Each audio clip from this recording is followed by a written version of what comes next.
तो जहां भी बैठे हैं एकाग्र भाव से बैठे। मनुष्य जीवन में आत्मा की दो स्थिति होती है।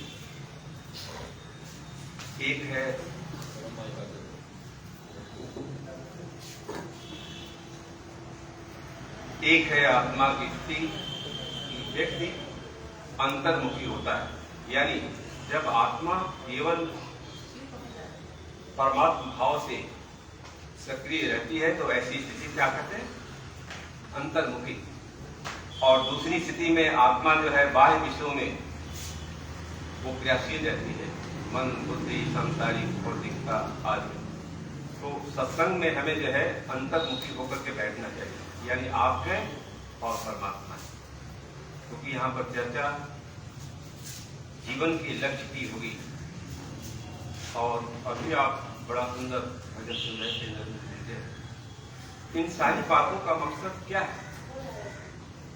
मनुष्य जीवन को पा करके इनका प्रयोजन क्या है? हम ईश्वर का गुणगान करें, ध्यान करें, चिंतन करें, विद्वानों के उपदेश मिले, इन सबका एक ही मकसद है और वो है मनुष्य जीवन के लक्ष्य की ओर आगे बढ़ना। तो आइए सबसे पहले हम संसार के रचयिता प्रभु के प्रति नमन भाव से नमस्कार करते हैं।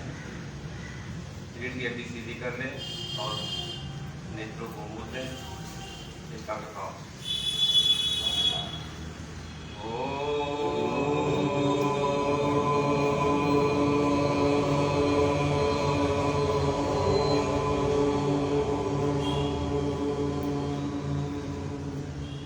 नमस्ते अगोचर अगम ओजदायक, नमस्ते निरंजन परम शांतिदायक, नमस्ते महेश्वर महामोक्षदाता,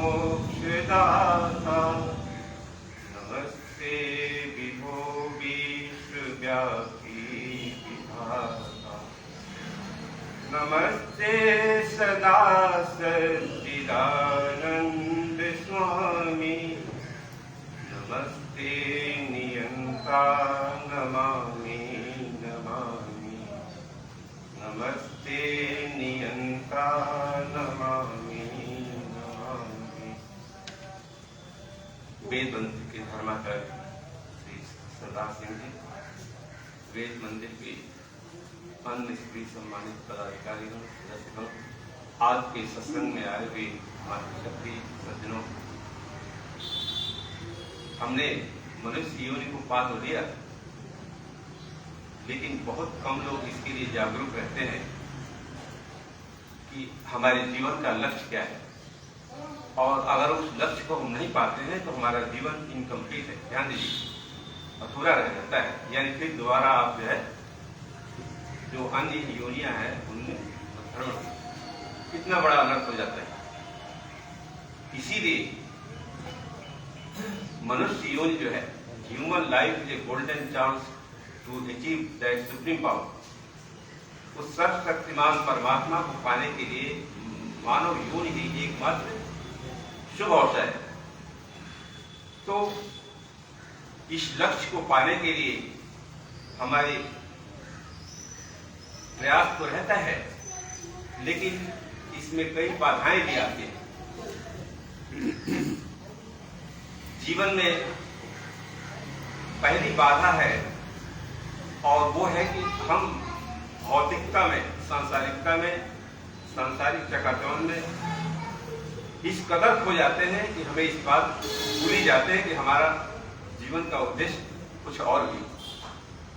और जो थोड़ा जागरूक हैं वो सत्संग स्वाध्याय में के लिए अपना समय अर्पित करते हैं और बड़े भाग्यशाली हैं, जागरूक हैं। तो इसको एक कथानक के माध्यम से समझिए कि माँ ने छोटे बेटे से कहा कि बेटा तुम चले जाओ, तुम्हारा बड़ा भाई जो है ये बीमार है बहुत ज्यादा, और तुम ये दवा लेकर के बाजार से आ जाओ।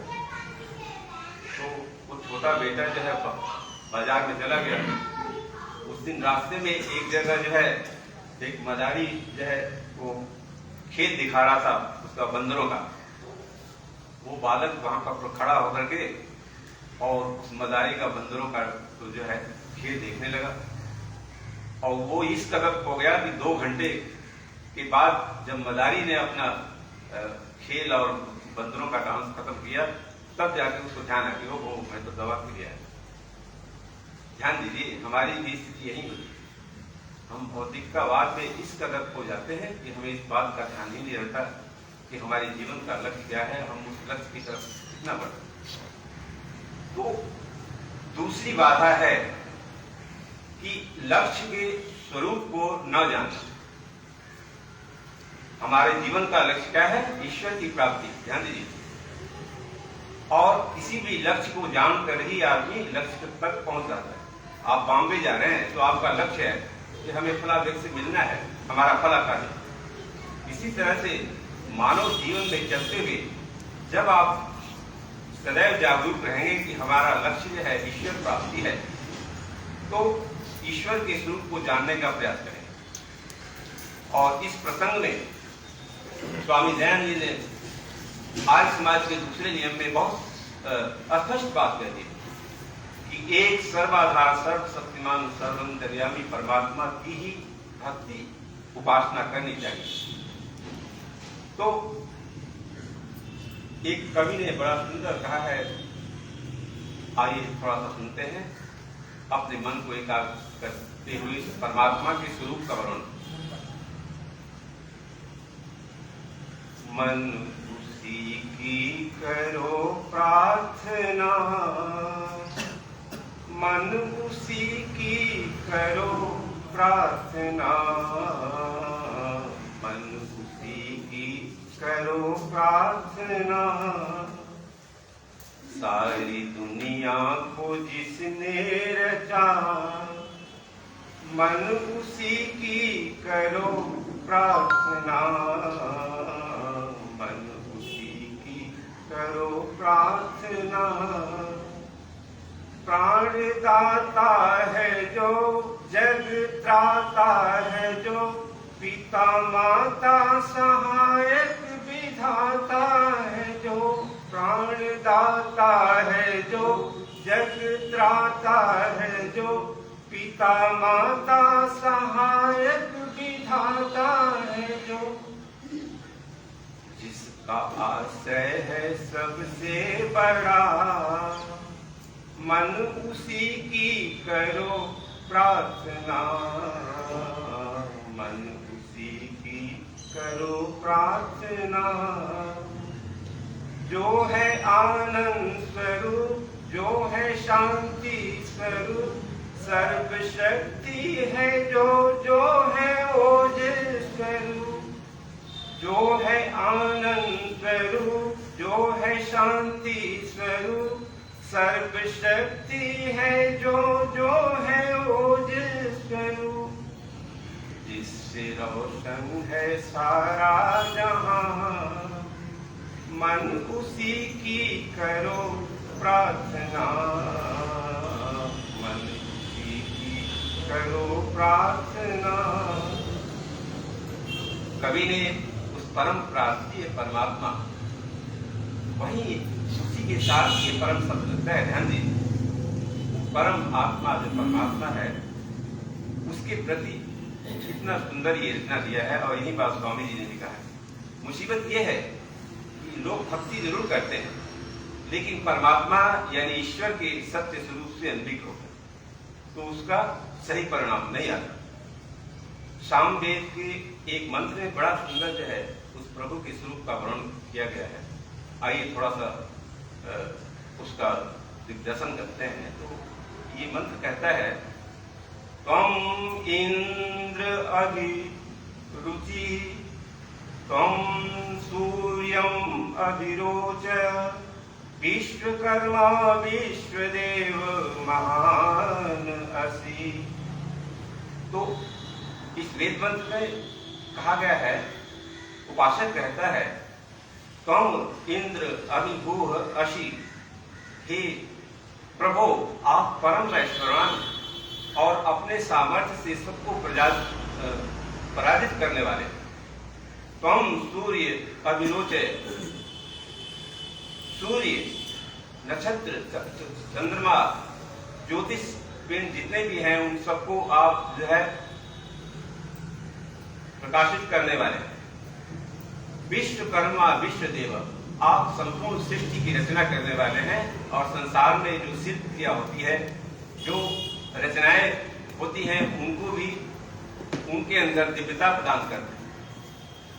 विश्वदेव, और इस संपूर्ण संसार में देवादिदेव महादेव आप महान हैं।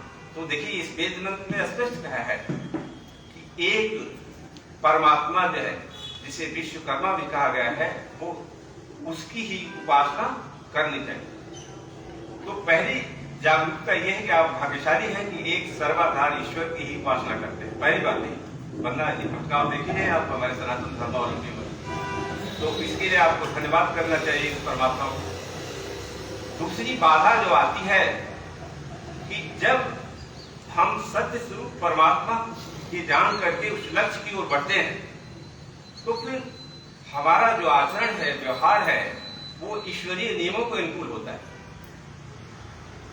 यानी ईश्वर प्रदत्त जो ज्ञान है उसके अनुकूल होता है। तो इसमें सबसे बड़ी बात यह है कि परमात्मा के स्वरूप को जानने के बाद ही व्यक्ति सच्चा ईश्वर का भक्त होता है। 3 महिलाएं जो है मंदिर से आ रही थी, तो पूजा आदि करके एक ने दूसरे से पूछा कि भाई तुमने भगवान से क्या मांगा? तो कहने लगी कि मैंने तो कहा कि हे भगवान, आप जो हमारे पास तो किराए का मकान है, हमें कोठी और कार दीजिए। तो दूसरी ने उससे पूछा कि तुमने क्या मांगा? तो कहने लगी मैंने कहा कि हे प्रभु, हमारे बेटे की बहुत सुंदर बहू आ जाए। तो दोनों ने तीसरी से पूछा कि तुमने क्या मांगा? तो उसने कहा कि मैंने तो ये कहा भाई हे प्रभु, आप हमें ऐसी शक्ति दीजिए जिससे हम आने वाली मुसीबतों का, विपरीत परिस्थितियों का डट कर सामना करते हुए जीवन में आगे बढ़े। ध्यान दीजिए, बड़ी बुद्धिमानी वाली बात कही है उसे तीसरी ओर। क्यों? क्योंकि वेद मंत्र क्या कहता है? ये जो भी भ्रांति हमारे जीवन में आती है उसका कारण एक ही है कि हम वेद से जब अनभिज्ञ हो जाते हैं तो हमारे जीवन में असत्य विचारधारा ग्रसित हो जाती है। अथर्ववेद का मंत्र क्या कहता है इस प्रसंग में कि आपको उस परमात्मा से क्या मांगना चाहिए? ध्यान दीजिए, होता क्या है कि लोग जो है अक्सर धन दौलत की मांग करते हैं और ये सुप्रीम नहीं है। क्यों? मान लीजिए कि एक व्यक्ति है, उसके पास बहुत धन है, लेकिन वो रोगी है, उससे चला भी नहीं जाता। दूसरी तरफ एक ऐसा व्यक्ति है जिसके पास धन तो थोड़ा है, लेकिन वो ताकतवर है, निरोगी है, उसके अंदर ओज है। अब ध्यान दीजिए कि दोनों स्थिति में कौन अच्छा है? यहां धन जो है क्या आ गया? सेकेंडरी। लेकिन आज की जो मानसिकता है क्या है? Money is first. ये लोग बहुत जबरदस्त सोचता है। तो इसके के बाद आपको ये स्पष्ट हो जाएगा। ओम ओजो वसी ओजो मयि धेहि, ओम सहो वसी सहो मयि धेहि, ओम बलम वसी बलम मयि धेहि, ओम आयुर असी आयुर मयि देहि। अब ध्यान दीजिए, इस वेद मंत्र में बड़ा स्पष्ट कहा गया है, हे प्रभु आप ओज स्वरूप हैं। ओज यानी हिम्मत। ध्यान दीजिए, मामूली लोग होता क्या है, तो घबरा जाते हैं और आत्महत्या देखी रहे, आत्महत्याएं देरी होती है। आत्महत्या वही व्यक्ति करता है जिसका संपर्क सुप्रीम पावर से कटा हुआ है। इसीलिए बच्चों को गायत्री मंत्र सिखाइए, क्योंकि बच्चे ज्यादा उत्तेजित हो जाते हैं, उनके अंदर पेशेंस की कम हो जाता है। इन बातों का बहुत बड़ा असर पड़ता है। बच्चों को सिखाइए कि नहीं बेटा, आपको 5 मिनट जो है ओम का प्राणायाम करना है, ईश्वर के ध्यान में बैठना है। आप देखिए बच्चे के अंदर वो बात आने लगी। तो ये वेद मंत्र कहता है कि हे प्रभु आप एक ओज स्वरूप है, हमारे अंदर भी ओज का संचार करें। आगे कहता है कि सहो वसी सहो मई।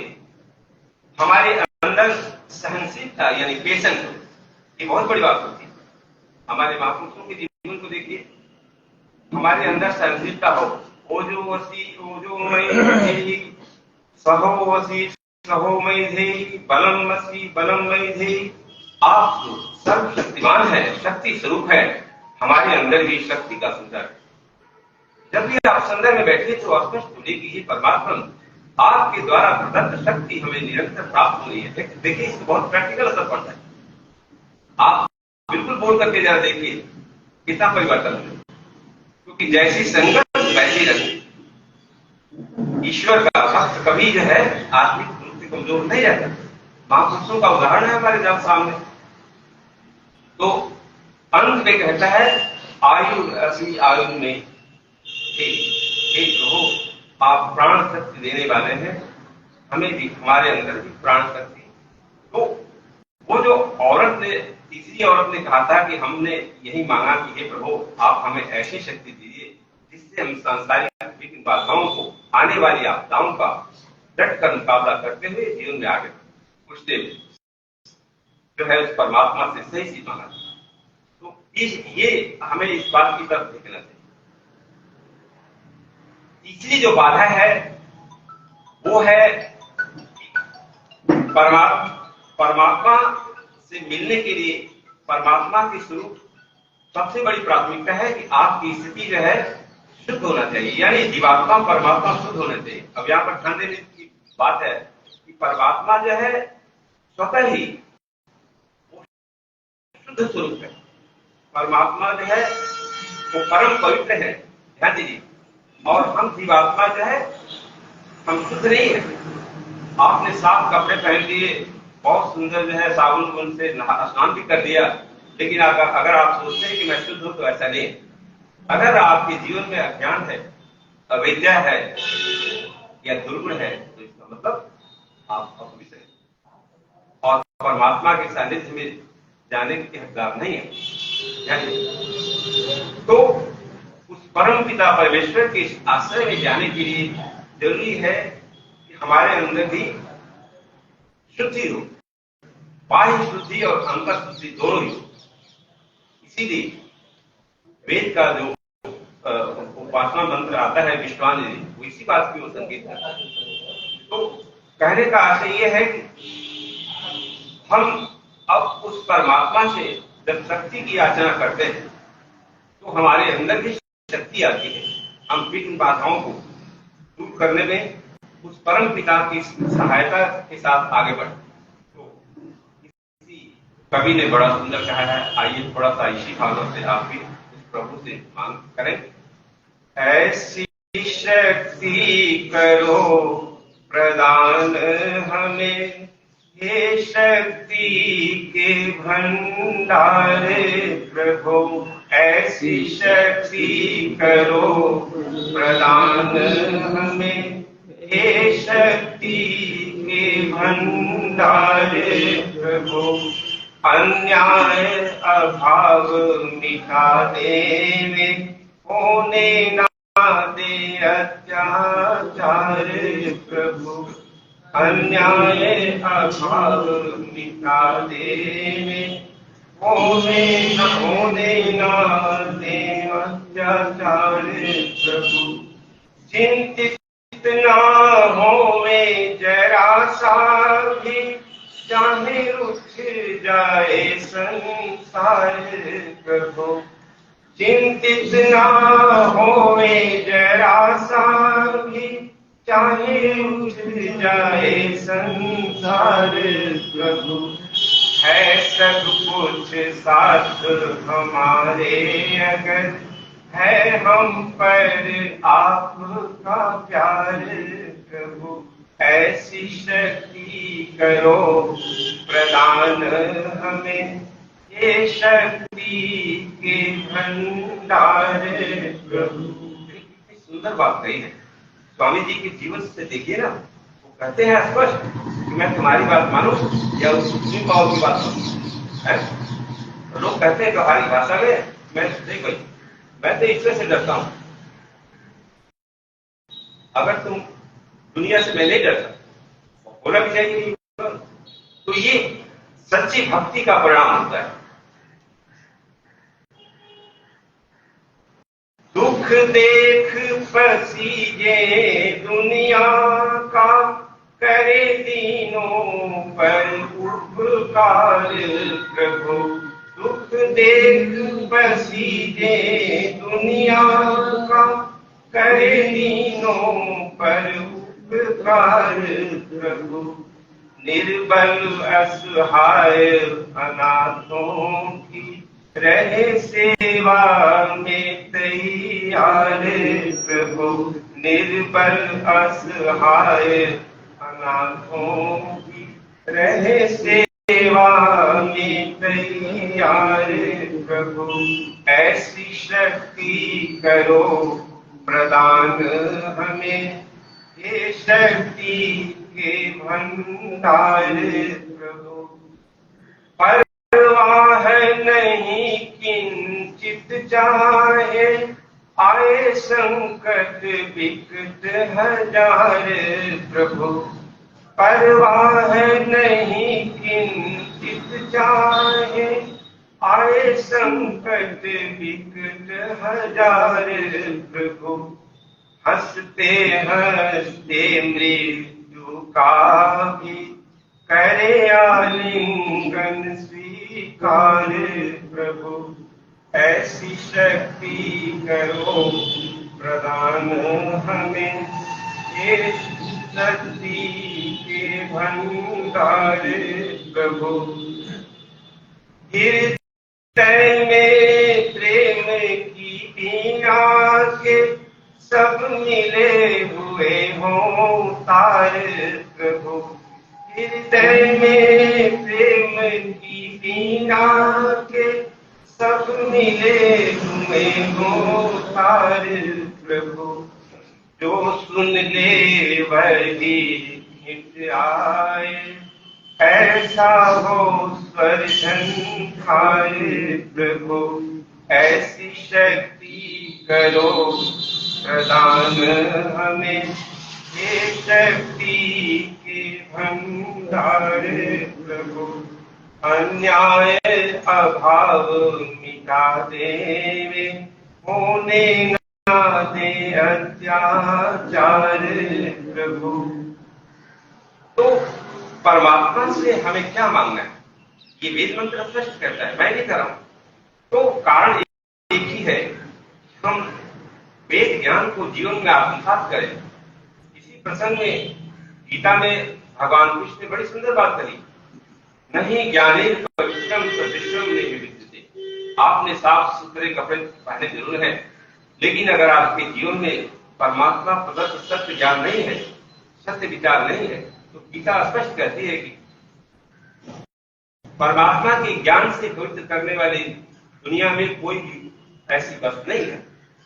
तो हमें सत्संग में हम इसीलिए आते हैं, विद्वान जनों का, लेकिन वास्तविक सत्संग तो वही है जहां पर विद्वान बोलता है। ध्यान दीजिए, ये बहुत बड़ी बात आ गई। सत्संग बहुत होते हैं जहां पर विद्वान वक्ता होते हैं, विद्वान उपदेश देते हैं, वही सत्संग जो है वास्तव में सत्संग होता है।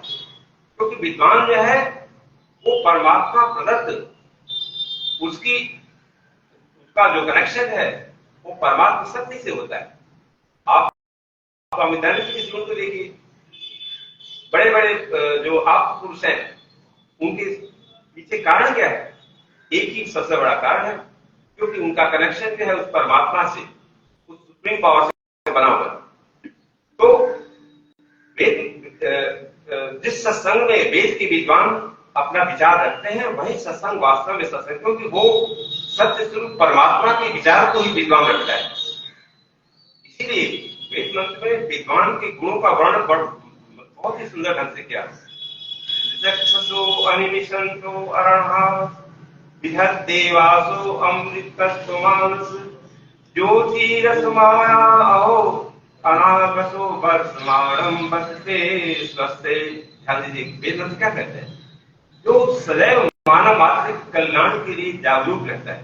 कौन? और जिसका जीवन निष्पाप होता है, निष्कलंक होता है, और जो परमात्मा के ज्ञान प्रकाश मार्ग पर आगे बढ़ता है, यानी अपने जीवन में परमात्मा के ज्ञान को धारण करके उसका प्रचार प्रसार करता है। ऐसे विद्वान जन ही जब आपको विचार देंगे तो आपका कल्याण होगा, सीधी सी बात। तो इसमें सबसे बड़ा कारण यही है कि हम वेद के ज्ञान को अपने जीवन में आत्मसात करें और उसके बाद हमारा जीवन स्वतः ही जो है हम जीवन के लक्ष्य की ओर आगे बढ़ेंगे। मैंने जैसा कि जिक्र किया कि हमारे मानव जीवन का एक लक्ष्य है, वो है ईश्वर प्राप्ति। और ईश्वर प्राप्ति का मतलब क्या होता है? सीधी सी बात है, उसका परिणाम क्या होता है कि हमारा जीवन जो है, हमारे जीवन में सौम्यता आती है, शांति आता है, हमारा जीवन आनंदमय होता है। हम महान से महान विपत्तियों का भी सामना करने की ईश्वर की कृपा से शक्ति हमारे अंदर आने लगती है, बताइए। तो आइए हम इस वेद मंत्र को आप प्राप्त करें। सामवेद के उस वेद मंत्र को मैं पुनः एक बार बोलना चाहूंगा। कम इंद्र अभिभूः असि, कम सूर्य अभिरुचय, विश्वकर्मा असि। हे परमात्मन, आप परम ऐश्वर्यवान और अपने सामर्थ्य से सबको पराजित करने वाले, आप सूर्य चंद्रमा आदि नक्षत्रों को प्रकाशित करते हैं। आप विश्वकर्मा हैं, विश्व देव हैं, महान हैं। हम सब आपको बार-बार नमन करते हैं। लगता है समय हो चुका है, तो इन्हीं शब्दों के साथ आप सबको हार्दिक धन्यवाद। आपके